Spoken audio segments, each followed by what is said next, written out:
Hello learners, welcome to Think Guild YouTube channel। Learners इस video का हमारा topic होने वाला है challenges and ethical considerations of emerging technologies ET. Emerging technologies के चैलेंजेस क्या हैं और एथिकल कंसीडरेशंस क्या हैं, वो हम इस वीडियो के अंदर डिस्कस करने वाले हैं। वन बाय वन चीज़ों को देखते हैं।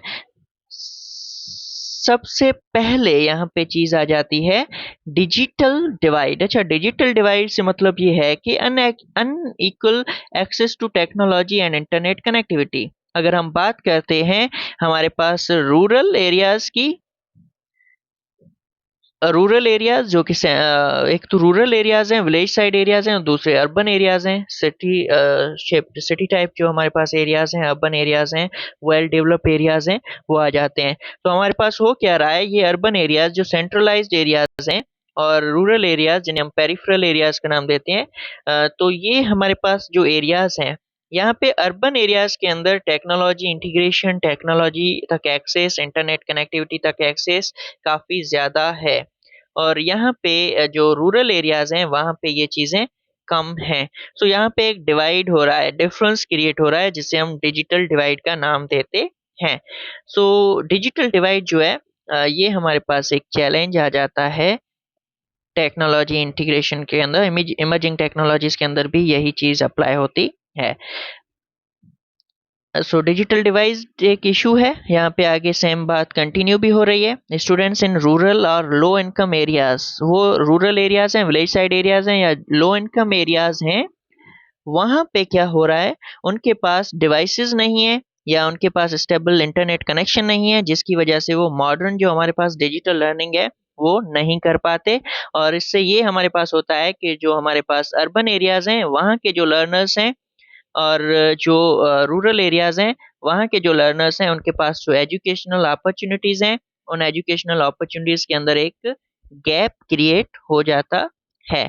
सो ये एक हमारे पास कॉमन चैलेंज है, डिजिटल डिवाइड में इसके अनइक्वल अपॉर्चुनिटीज हैं, एजुकेशनल अपॉर्चुनिटीज हैं for urban and rural areas, for rich and poor. ये कॉन्सेप्ट भी यूज कर सकते हैं हम अमीर लोगों के लिए या जो वेल सेट पर्सन्स हैं, उनके लिए ज़्यादा अच्छी अपॉर्चुनिटीज हैं टेक्नोलॉजी इंटीग्रेशन के अंदर।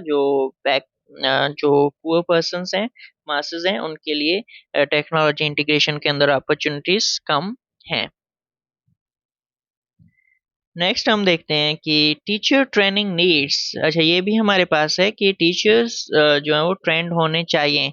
Emerging technologies, for emerging technologies बात कर रहे हैं यहाँ पे। For emerging technologies to be effectively integrated into classroom, classroom के अंदर टेक्नोलॉजी को इंटीग्रेट करने के लिए रिक्वायरमेंट हमारे पास क्या है, educators must receive proper training. Educators trend होने चाहिए। अगर एजुकेटर्स ट्रेंड नहीं है, उन्हें पता ही नहीं है कि इमर्जिंग टेक्नोलॉजी है क्या, उसे यूटिलाइज किस तरह से करना है, उसे किस तरह से हैंडल करना है, उसे टीचिंग और लर्निंग को डिज़ाइन करने में कैसे यूज कर सकते हैं तो वो क्या ही यूज कर पाएगा उन चीज़ों को। ये सबसे पहले इम्पोर्टेंट चीज़ है यहाँ पे कि टीचर्स जो है वो ट्रेंड होने ज़रूरी हैं।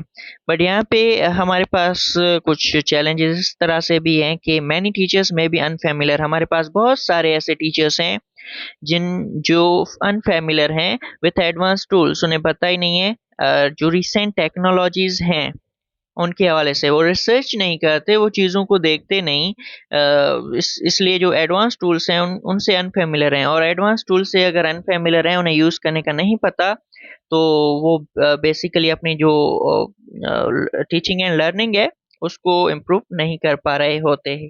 सो ये एक इशू है हमारे पास कि टीचर्स अनफेमिलियर हैं अबाउट द एडवांस्ड टूल्स। और दूसरा ये है कि it requires ongoing professional development. और इन्हें यहाँ पे एक चीज़ होती है हमारे पास, सीपीटी होती है, कंटिन्यूस प्रोफेशनल डेवलपमेंट।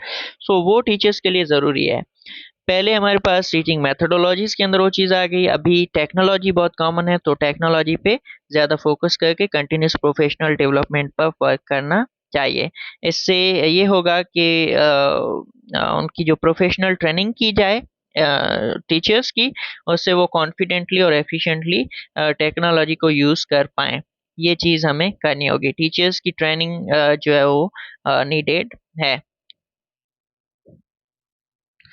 उसके बाद अगर हम देखते हैं, नेक्स्ट है हमारे पास डेटा प्राइवेसी एंड सिक्योरिटी। अच्छा, यहाँ पे डेटा की प्राइवेसी और सिक्योरिटी का इशू हमारे पास टेक्नोलॉजी में काफ़ी ज़्यादा है। With increasing use of online platforms and data collection, use हमारे पास ऑनलाइन प्लेटफॉर्म्स का और डेटा कलेक्शन का काफ़ी ज़्यादा हो रहा है। तो यहाँ पे ये इम्पोर्टेंट हो जाता है कि प्रोटेक्टिंग स्टूडेंट्स, ये इम्पोर्टेंट होता है कि स्टूडेंट्स की प्राइवेसी जो है उसको मेंटेन किया जाए, उनकी पर्सनल इन्फॉर्मेशन को मेंटेन किया जाए। बट हमारे पास ये हो गया है कि protecting students personal information has become a critical issue. ये हमारे पास एक बहुत सीरियस इशू हो गया है कि स्टूडेंट्स की जो पर्सनल इन्फॉर्मेशन है वो प्रोटेक्ट करना काफ़ी डिफ़िकल्ट काम हो गया है। जैसे अगर मैं एग्जांपल देता हूँ, पहले भी मैंने एक वीडियो के अंदर एग्जांपल दिया था कि लर्नर्स हैं, एक इंस्टीट्यूट है, उस इंस्टीट्यूट के अंदर लर्नर्स जो हैं उनकी जो आईडीज़ हैं वो क्रिएट की गई हैं, उनके जो अकाउंट्स हैं वो क्रिएट किए गए हैं। अब उनके जो अकाउंट्स हैं, उन अकाउंट्स के जो डिटेल्स हैं, लाइक उसमें स्टूडेंट्स का एक यूज़र नेम आ जाएगा और पासवर्ड आ जाएगा। अब अगर इंस्टीट्यूट ये कर रहा है कि उनका जो यूज़र नेम और पासवर्ड है वो सीधे जाके नोटिस बोर्ड पे लगा रहा है सबके, कि वहाँ पे हैं आपके, वो देख लो। अब इससे क्या होगा, दूसरे स्टूडेंट्स भी अपने फ्रेंड्स का या किसी दूसरे पर्सन का जो है अकाउंट और पासवर्ड देखेंगे, फिर वो उनके अकाउंट और पासवर्ड में लॉग इन कर लेंगे। इससे दूसरे लोगों की जो पर्सनल इन्फॉर्मेशन है वो मेंटेन नहीं रहती, और वो जो अलग से हमारे पास लाइक लॉग इन कर रहे हैं, जो अलग पर्सन लॉग इन कर रहा है स्टूडेंट खुद के अलावा, वो उस चीज़ का मिस यूज़ भी कर सकता है।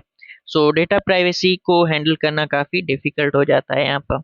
अच्छा, आगे बात हो रही है, schools and educational institutions must implement strong security measures.